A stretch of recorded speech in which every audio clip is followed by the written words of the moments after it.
Hello दोस्तों, मैं हूं आपका फ्रेंड जय कुमार। आज हम जो कुछ भी तैयारी कर रहे हैं, फ्यूचर के लिए तैयारी कर रहे हैं, कुछ पैसा बचा रहे, सेविंग कर रहे कि क्यों कि हमें कुछ बुढ़ापे में हेल्प मिल जाए, और बच्चों की पढ़ाई के लिए कर रहे हैं या कुछ इमरजेंसी में कुछ फंड हमें काम में आ जाए। इसलिए हम फ्यूचर की तैयारी हम आज कर रहे हैं। 5 साल बाद, 10 साल बाद, 20 साल बाद कि 50 साल बाद के लिए हम सोच के तैयारी कर रहे हैं दोस्तों। क्या हमें मालूम है हमारी मृत्यु कब होगी, कि 5 साल बाद होगी, कि 10 साल बाद, कि 50 साल बाद होगी? वो हमें मालूम नहीं। फिर भी हम आगे का सोच के हम आज पैसा बचा रहे हैं या सेविंग कर रहे हैं दोस्तों। क्या हमने मरने की बाद की तैयारी की है? नहीं दोस्तों, ऐसी तैयारी कोई नहीं। हम आते चैप्टर 8 पे। भगवान कहते हैं कि मृत्यु के समय जो इंसान जिस भी भाव का चिंतन करता है, उसी तरह उसका अगला जन्म भी उसका वैसे ही मिलता है। महाराजा भरत की बात करते हैं दोस्तों, कि महाराज भरत सब कुछ छोड़ के जंगल में चले गए दोस्तों। तब उन्हें एक प्यार हो जाता है, किससे? एक हिरण के छोटे बच्चे से, कि जिसके माँ बाप उसको जन्म देते ही मर जाते दोस्तों। तो उसको भरत राजा, महाराजा भरत उसे संभालते अपनी झोपड़ी में, उसे बड़ा करते हैं, सब कुछ से प्यार करते हैं, सब कुछ उसका ख्याल रखते हैं, उसको नहलाते धुलाते, रोज उससे इसी तरह बात करते दोस्तों। और उनका लगाव इतना बढ़ जाता है, जब उसकी मृत्यु नजीक आती है तो उनको टेंशन हो जाता है कि मेरे मरने के बाद ये हिरण के बच्चे का क्या होगा। लगातार मृत्यु के समय उसकी चिंतन से उनका अगला जन्म भी हिरण का हुआ दोस्तों। इसी तरह भगवान कहते हैं कि मृत्यु के समय जो भी इंसान जिस भाव में रहता है, अगला जन्म हमें उसी का मिलता है उसे दोस्तों। इसलिए भगवान कहते हैं कि मरने के टाइम जो भी मेरा चिंतन करता है तो वही मुझे पा सकता है। इसको हम डिटेल में जानते हैं दोस्तों, गीता के अध्याय 8 में। भगवान कहते हैं कि जीवन के अंत में जो केवल मेरा स्मरण करते हुए शरीर का त्याग करता है, वह तुरंत मेरे स्वभाव को प्राप्त करता है। इसमें रंच मात्र भी संदेह नहीं दोस्तों। भगवान कहते हैं कि स्मरण करते हुए शरीर का त्याग, हमें मालूम पड़ जाए दोस्तों अब हमारी मृत्यु होने वाली। जिसकी मृत्यु होने उसे ऐसा एहसास होने लगता है अब मेरा लास्ट टाइम दोस्तों। तब भगवान कहते हैं कि उसी समय मेरा चिंतन करता है, तब वो मुझे प्राप्त कर सकता है। इसमें रंच मात्र भी संदेह, इसमें कोई संदेह नहीं दोस्तों। हम सोचेंगे दोस्तों कि हम पूरी जिंदगी मौज मस्ती कर लेंगे, लेकिन हम लास्ट टाइम क्या कर लेंगे? भगवान का नाम ले लेंगे दोस्तों। लेकिन भगवान का नाम उस टाइम याद नहीं रहता दोस्तों, क्योंकि जिस टाइम हमारी मृत्यु होने लगती है हमारा फ्लैशबैक चलता है दोस्तों। हमने पूरी लाइफ में क्या किया, वो वही सब दिखता है दोस्तों जो हमने हमारी लाइफ में किया हुआ है दोस्तों। उस टाइम जो हमें भगवान का नाम याद ही नहीं आता है दोस्तों।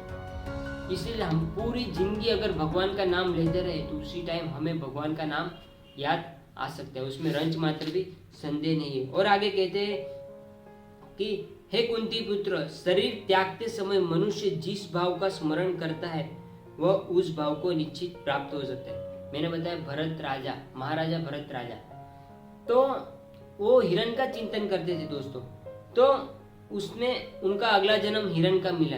इसी तरह भगवान कहते हैं कि मनुष्य जिस भाव का स्मरण करता है, हम अगर भगवान का चिंतन करते हैं तो हमें भगवत प्राप्ति हो सकती है दोस्तों। और आगे कहते हैं कि हे अर्जुन, सदैव कृष्ण रूप में मेरा चिंतन करते रहना चाहिए, और साथ ही युद्ध करने के कर्तव्यों को पूरा करना चाहिए। अपने कर्मों को मुझे समर्पित करके अपने मन एवं बुद्धि मुझ में स्थिर करो और तुम निश्चित ही मुझे प्राप्त कर सकते हो दोस्तों। इसमें भी वही आता है दोस्तों, हमेशा तुम्हें कृष्ण रूप में मेरा चिंतन करना चाहिए दोस्तों। कृष्ण रूप में मेरा चिंतन करने का मतलब क्या है? कोई मुसलमान भाई है तो उसको ऐसा लगेगा कि आप ये मुझे भगवान हिंदू बनाने की बात कर, नहीं दोस्तों, इसमें ऐसा नहीं दोस्तों। इसमें कृष्ण रूप में मेरा चिंतन करना चाहिए मतलब कि रोज सुबह हमें इस प्रकृति को, इस दुनिया को, जो कुछ भी हमें हेल्पफुल हो रहा है उसे रोज सुबह थैंक यू बोल के ही हमें रोज की दिन की शुरुआत करनी चाहिए दोस्तों। और युद्ध के कर्तव्यों को पूरा करना चाहिए। युद्ध के करते हैं कि हमें कुछ युद्ध करने तो नहीं जाना दोस्तों, लेकिन हमारा युद्ध है स्टूडेंट का युद्ध के उसकी पढ़ाई करना है, हमारे युद्ध के रोज हम जो कर रहे हैं उसके ऊपर फोकस करना, वो हमारा युद्ध है। अपने कर्मों को मुझे समर्पित, जो रोज दिन भर में काम किया वो भगवान को रात को समर्पित किया। बार बार हर बार ये चीज आएगी पूरे गीता के अध्याय में, सब हर अध्याय में ऐसे ही आता रहेगा, भगवान को समर्पित करो, अपने कर्मों को मुझे समर्पित करो, ऐसा भगवान कहते हैं। तथा अपने मन एवं बुद्धि को मुझ में स्थिर करके तुम निश्चित रूप से मुझे प्राप्त कर सकोगे दोस्तों। भगवान अपना गारंटी देते हैं, तुम निश्चित रूप से मुझे प्राप्त कर सकते हो, लेकिन बुद्धि को मुझ में स्थिर करना चाहिए दोस्तों। और आगे कहते हैं पार्थ, जो व्यक्ति मेरा स्मरण करने में अपना मन निरंतर लगाए रखकर अविचलित भाव से भगवान के रूप में मेरा ध्यान करता है, वो मुझे अवश्य प्राप्त कर सकता है। इसमें क्या बताए, स्मरण करते निरंतर अपने मन को मुझ में लगाना। हम सोचेंगे क्या हम सारा दिन भगवान को याद करेंगे, कुछ काम धंधा करेंगे कि नहीं दोस्तों। इसमें कहने का मतलब ये है कि हम जो कुछ भी अपनी सारी इंद्रियां भगवान के प्रति लगाना निरंतर, मतलब अभ्यास युक्त कौनते हैं, मतलब अभ्यास से लगातार हम चिंतन करते हैं। सारी इंद्रिय को, आंखों से हम भगवान का चेहरा देखो, कानों से हम कुछ सुनने का मन हो रहा है तो भगवान के गाने सुनो, उसी को लगातार सत्संग सुनते रहो दोस्तों। इसी तरह हमारा मन क्या उसमें लगता जाएगा दोस्तों, क्योंकि ये हमारा मन है बहुत चंचल दोस्तों। हमने पिछले अध्याय में भी देखा कि मन चंचल है, वो ढीठ है, वो हटीला है दोस्तों, वो नहीं समझेगा दोस्तों। कि लगातार हमें इसको लगातार सारी इंद्रियों को हमें भगवान के ऊपर ही लगाना है दोस्तों। हे पार्थ, जो व्यक्ति मेरा स्मरण करने में अपना मन निरंतर मुझ में लगाए रखता है, अविचलित भाव से भगवान के रूप में मेरा ध्यान करता है, वह मुझे अवश्य ही प्राप्त हो सकता है दोस्तों। हमारे मन को भगवान के प्रति लगाना, हम कैसे लगा सकते हैं दोस्तों, कि हम में सारी प्रकृति में भगवान को ही देखना है दोस्तों। यहाँ भगवान है, ये चीज अच्छी है तो भगवान की वजह से होगी।